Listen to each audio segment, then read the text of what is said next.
Okay, we're recording now. So welcome everybody. I'm just sending out in the chat the direct link to the Nearpod that we'll be going through today. And so we're actually going to go over migration, and it should be pretty good. So yes, we're working on migration. Yep, that's what we're going to be talking about today. So people moving, that kind of stuff. Not exactly birds moving. We're going to be more talking about migration, something called push and pull factors, as well as voluntary and involuntary migration. So, all right. So I'm going to give you another second or so to get to the Nearpod link there.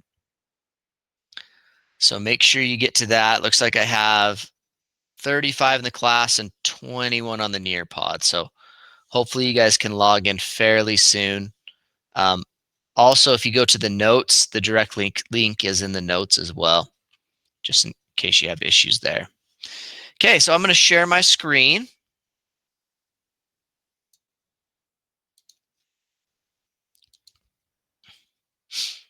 All right. So, as I said before, we're going to talk about migration, push and pull factors, and we're going to talk about what those are and everything about that. Okay, just a reminder, the session is going to be recorded for learning purposes for students that are absent, and it will be accessible to others. So just know that you are going to be recorded on here, but that we're only going to use it for learning purposes. Okay, virtual expectations that we have. Make sure you use your pointer to follow along. Raise your hand if you need something to speak. I'll try to remember. Somebody raised their hand the other time and I completely missed them. So you may have to put in the chat too. If there's something you really need to look in the chat, I was trying to bounce back and forth. But anyways, next thing, respond to questions and instructions the first time. So if I ask you to put something in the Nearpod, in chat, that kind of stuff. When you're away, there's not an away button on here, but if you can, just please let me know some way, just so I know that you're not just MIA. All right, and then use also the chat tool respectfully. I may have to shut it off if not, but we'll kind of do it there. Okay, I'm gonna, for those of you just came in, I'm just sharing the Nearpod link with you, so you have that available to you so you can jump on. Okay, so the objective of this lesson, what's gonna happen, you're gonna give an article that you will need to read. Okay, it's not a long article. And in that article, you will read it.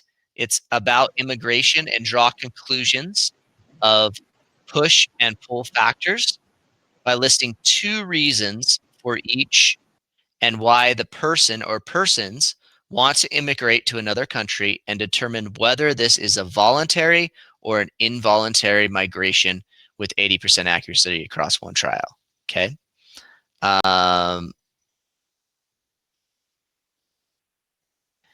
Okay. Remember, let's just use that tool appropriately, please. Okay, let's talk about migration. What is migration? Migration means the movement of people from one area or region, okay, to another area, okay? And people move all the time. So we're going to be talking a little bit about people moving. And so think about that. If you've ever moved from one place to another, even if it's like one city to another or one area to another, think about that, okay? Because we're going to be having some discussion on that later in the Nearpod. Okay, so we have what's called push and pull factors, okay? And we're going to go over them in a second in more detail. But as you see the little cartoon on here, we have the people coming out of the kingdom, okay?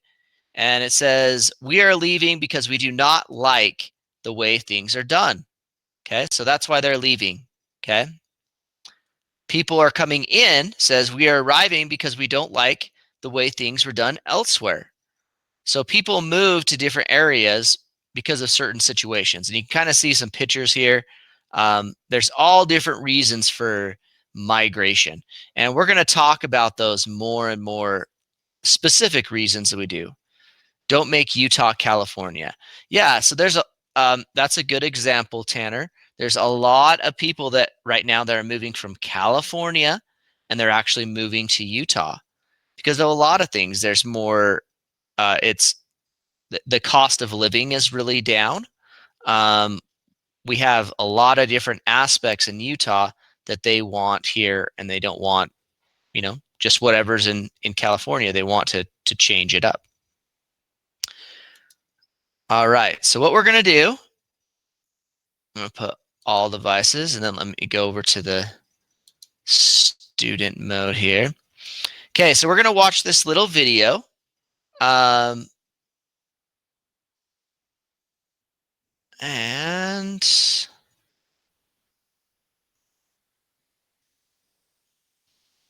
okay, maybe we'll go to teacher mode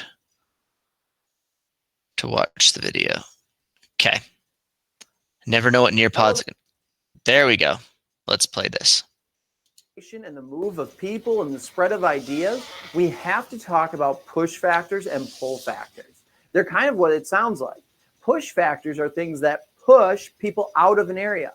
They make it so they no longer want to be there anymore, and they want to move to a different location. We could also even look at this for jobs and different things within your community. Something that is going to make you feel unwelcome, well, you're going to probably want to leave that. Push factors are things that are not welcoming. This could be poor economic conditions, a lack of opportunity, war or political oppression, or just oppression from your neighbors or people in the area. These are things that cause us to no longer want to be in a certain location. And because of that, then we decide to leave. So that's a push factor. Now, pull factors are a little bit different. Pull factors are what would attract someone to an area. A pull factor makes you want to move to that location. It makes you want to go to a certain area. We can break pull factors down into four main categories: economic pull factors, political, cultural, and also environmental. Our first category is economic pull factors. And this one is the most powerful at moving people. For here, people always want to move to areas with opportunity. And so they will go to areas with more economic opportunity. Places that have poor economic conditions are more likely to push people out. Economics is a big reason why people move. This is also why current day, the United States is a big destination for a lot of migrants and immigrants. Many people, particularly from Central America, want to come to the United States because of all the economic opportunity here.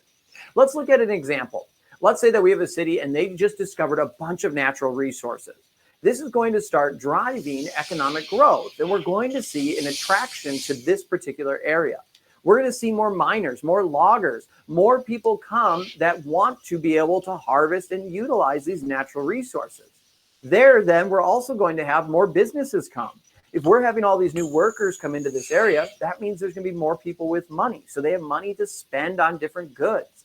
And with that, then we're also going to see probably more scientists and geologists come to look at what's going on with the environment and analyze the different areas. If we're having mines, well, they need to look at what's happening in the mines. Trees, we're going to be looking at different carbon monoxide output and what's going on there with the environment. And with all these excess people coming, we'll need more restaurants and stores and more housing. So all of this, just a simple discovery of natural resources, it becomes a huge pull factor. And we can transform an economy overnight, as now we're starting to see more workers and people come from all over the place just because of new opportunity. Our next topic is political. Now, people want to go to an area that's politically stable, where you're not seeing a lot of tension with the government and its citizens, where safety is on the rise, and we're not seeing a lot of crime escalation. They also want to go to an area where the government is supporting the people, where they're fulfilling their needs and helping the economy grow and make sure that we're not seeing a recession or anything that would cause uncomfortable times for its citizens. So people move to an area that's politically stable. Areas that aren't politically stable, well, that's going to be another push factor. That might cause refugees, someone who feels like they're persecuted and they have to flee the country, or internally displaced people where they're within their same borders, but there's a conflict and they've had to flee internally inside the country, or maybe even push them to become an asylum seeker. And that is where they're going to be going to another country in hopes of getting recognized and gain that status. But a political motivation here is stability. People want to move to an area that's stable. The next category is cultural. Now, this is going to be different for each person because everyone has a different culture and a different view on life. Some people want to move to a big city where they're going to have more diversity, both with their economic opportunities, but also in just the citizens who are living in that area. They'll start to be able to experience a faster paced life, and they might at the same time also have some higher crime rates and more traffic issues. Some people like the suburbs where you can have a yard, a front and a back, you'll have a bigger house, you'll have a lower crime rate, better schools, and you'll have maybe a more homogenous area. So diversity goes down. Or some people want more of the rural lifestyle where they're in a small town and you have that family feel and you know everyone in the area and you're able to kind of pick and choose your community. Everyone has different cultural things that will pull them to a certain area. So culture can be a big aspect of it, particularly when people are having families. We see a lot of people start to move into the suburbs or in smaller communities when they have families because they want to make sure they're in a safe area. So this is a big pull factor for people. Our last category is the environment. People are attracted to environments that promote not only a happy life and a successful economy and a stable society, but ones that they feel comfortable with. Remember back to my video on the 4 twos, the too hot, too cold, too wet, and too high. Those are areas people don't want to be. I should definitely know some of this. I live in Minnesota where it is very cold in the winter. A lot of people don't want to live up here because of the coldness. They want to go to a warmer area. Now, there's other barriers that impact migration, such as mountains or government laws, restrictions, and also even just money. It's expensive to move. At the same time, though, what we've seen over time is it's become easier and easier to migrate and move. With communication and transportation improving, barriers we used to have are no longer there. That's also why we're seeing an increase of people moving, particularly to different countries that they see as more opportunity that is going to be available to them, where they can get a better life. And then we see now less of the physical restrictions, but more of a governmental stance. Governments now are passing laws and putting up barriers to try and prevent migration of people. All right. So that kind of gave you a really good overview of push and pull factors of why people kind of move back and forth. Okay. So on here, I have a couple questions. Let me go to the student view real quick so you can see those questions, what it looks like for on your side.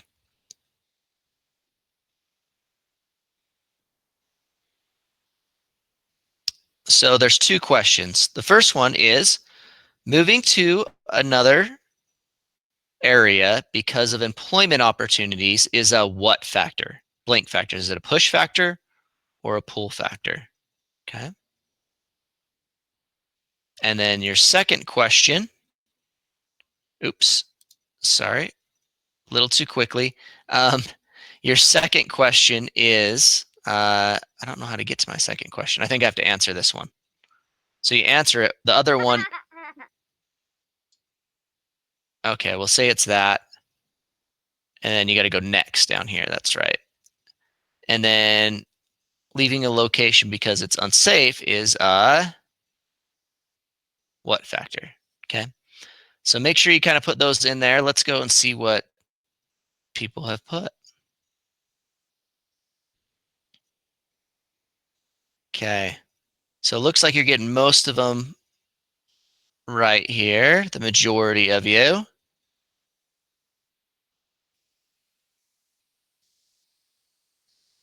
Okay, remember a push factor would be something like some place is unsafe, right?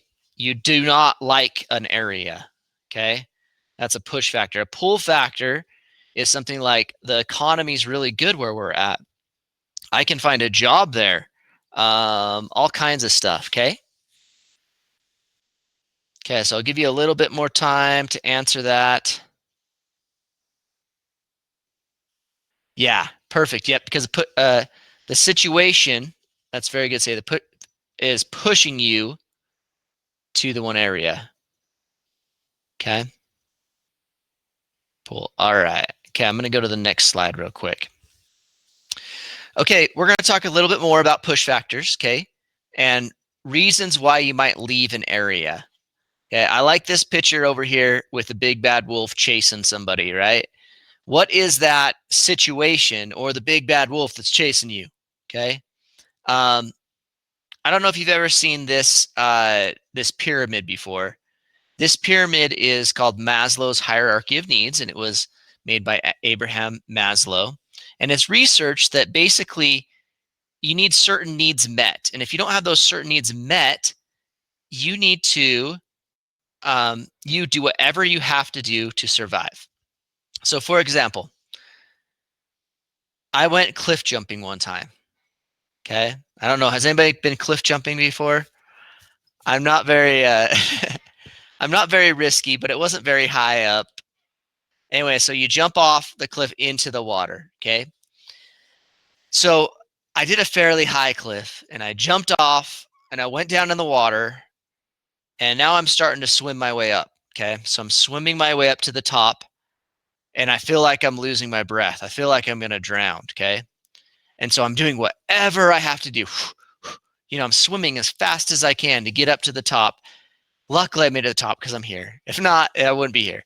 But that would be a physiological need that I need. Okay. Some other needs that you need are like food, water, warmth, rest. So if you were starving to death, what would you do to get water or to get food or water? Would you become violent? Would you steal from somebody? Okay. What if you couldn't find a fish, but somebody else had it and they wouldn't give it to you? Okay. So you have basic needs, okay, that need to be met. The next one's safety and security. If I'm living in an area and a war breaks out, I'm not feeling safe anymore. I can't feel secure. I'm probably going to leave, right? Okay. Then it goes up to physiological needs where you need contact with others, friendships, self-esteem.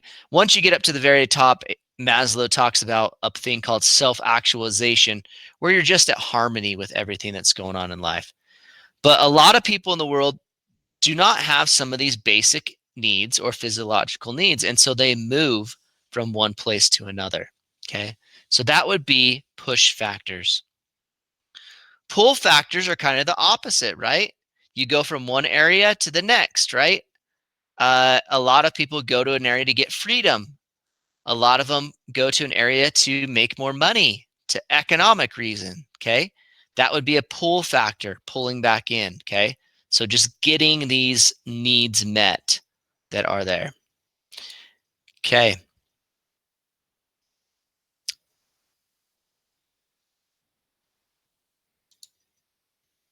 All right. Okay, so right here, push and pull factors. This is what I want to know.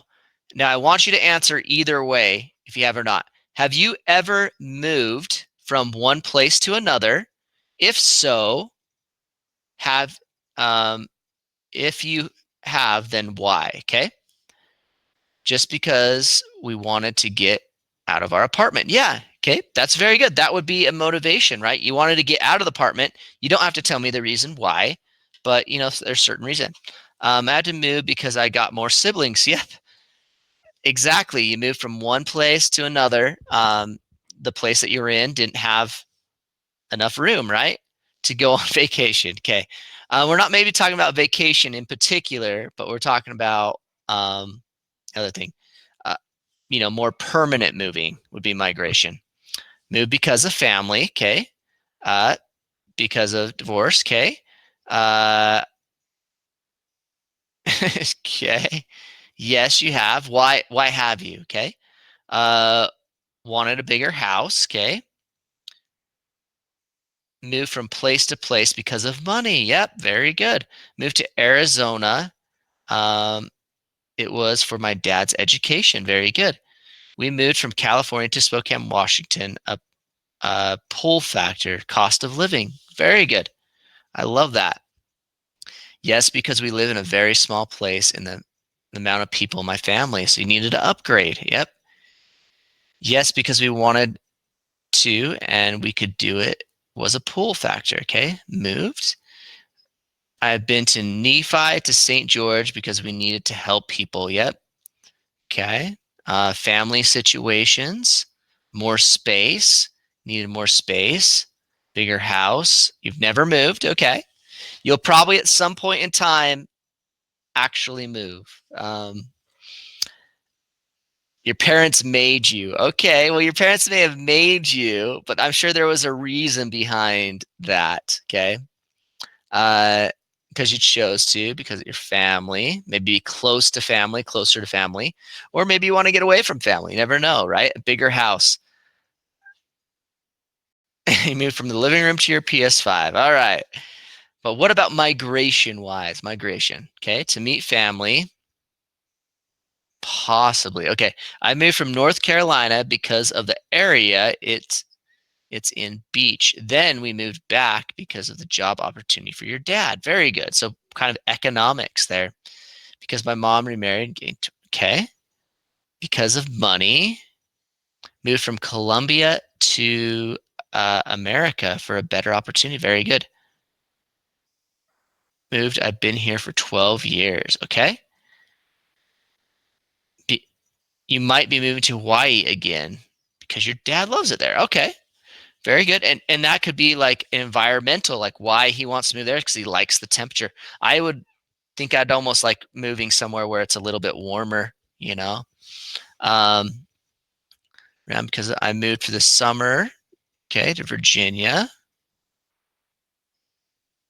You moved from hurricane. Oh yeah, you don't want a hurricane. I thought I was going to say a hurricane. Nope, hurricane. Utah. All right, very good. But you kind of see why people kind of move and that kind of stuff. Now, there's two different categories. There's a voluntary and an involuntary migration. Okay. Uh, migration, as we talked about, is permanent. It's not moving from one uh, your bedroom to the living room. It's not that, right? We're talking about a permanent movement of people from one area to another. Okay. Voluntary migration is where the migrant has a choice of whether or not to migrate. The only kind of migration is forced migration. In forced migration, a government or authority forces someone to move. Okay. So basically, voluntary would be a lot of what you guys talked about. Okay. We moved because of my dad's education, or my we got a job somewhere else, or we wanted to move to get a bigger house. Involuntary was kind of a forced migration. Somebody forced you out of there because of some reason, or it's not safe. Okay. Not safe would be involuntary as well. Like, for example, if there were uh, it was unsafe to go outside, there were a lot of drugs being dealt, that kind of stuff. That would be something there. Okay, so I want you to pull this into this area. Okay, so let's say are you living in Sudan, Africa, and a war breaks out. It is now unsafe for you to live there. This would be considered a what? So pull one of these, voluntary or involuntary, over here, and then when you're finished, press done. Or I guess you got to fill in the other blank too. You end up migrating to New York City. After a few years, you find a higher paying job in Miami, Florida. It would be considered a blank migration. So pull those two in there and go there. Yeah, so somebody says maybe you should fight. Yeah, I don't know. It depends on some people do fight to stay in a certain area. Yeah. Okay, so please pull that over. I'm just gonna pull something So you can just pull it over just like that and put them in, and then you got to put done.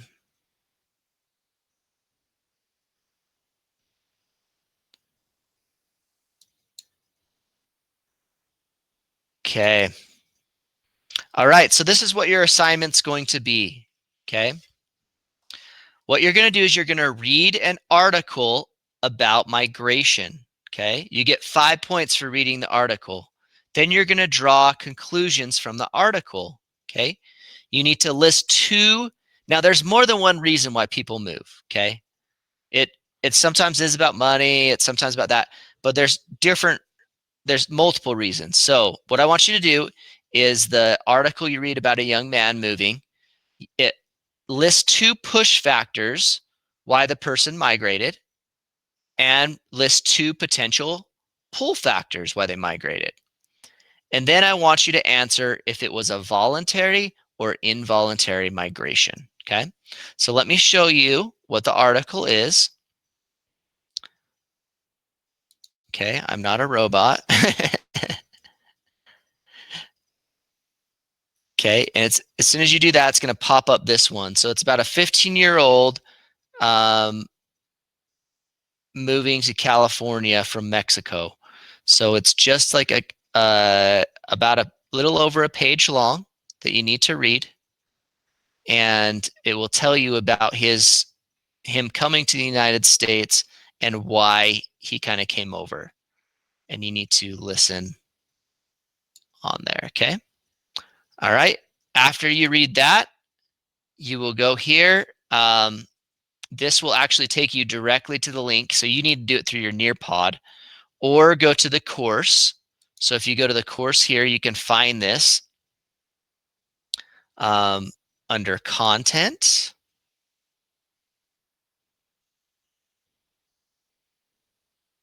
And it would be lesson 4 assignment. You got the story here, the lesson 4 assignment.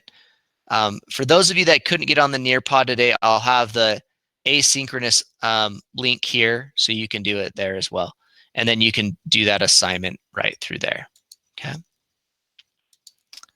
All right. So if you have any questions about this, please stick around. I'll try to answer them through the chat, or you can email me, call or text me, or I'm always at the study hall on Friday at 1:15. So please feel free to come join me there.